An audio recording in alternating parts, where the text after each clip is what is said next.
Korvpalli Eesti meistrivõistluste finaalseerias peetakse homme Tallinnas 3. mäng. BC Kalev Cramo on juhtimas praegu Tartu Ülikool Rocki vastu mängudega 2-0. Kui minna nüüd ajas paarkümmend aastat tagasi, siis võiks tinglikult öelda, et Kalev Cramo on juba Eesti meister. Kuivõrd päris 90ndate alguses mängiti finaalseeriaid 2 võiduni, hiljem 3 võiduni ja alates 2003. aastast 4 võiduni, nii et selline on siis ka tänavu seis, et tuleb 4 võitu finaalseerias kätte saada.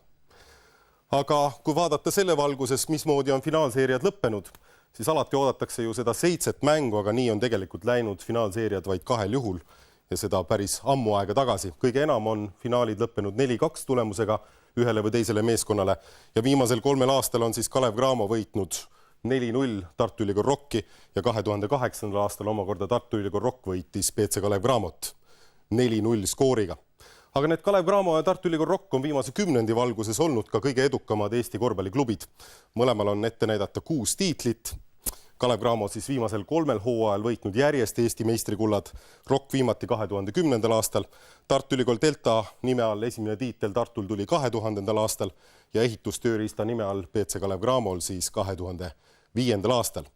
Ükskõik, kumb neist klubidest nüüd Eesti meistriks tuleb, siis tõuseb ta ühele pulgale omaaegse BC Kaleviga, mida tüüris Riho Soonik ja mis Tallinna Kalevi nime all veel 2003. aastal viimati Eesti meistriks tuli.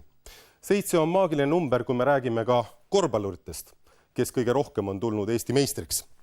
Nimelt taasiseseisvuse ajal on 3 korvpallurit, kes on tulnud 7 korda Eesti meistriks. Need on Gert Kullamäe, praegune Tartu Ülikool Rocki peatreener, Rauno Pehka, ka Rait Keerles, kes sel hooajal mängis siis Rakvere Tarva eest. Marek Toronin on olnud osaline kõikides Tartu klubi meistritiitlitest, nii et kui Ülikool Rock tänavu võidaks, tuuaks ta 7 tiitli peale.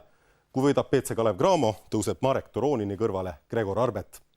Aga treeneritest just peatreenerina on 3 tiitlit ette näidata seni Üllar Kerder ja Aivar Kuusmaal.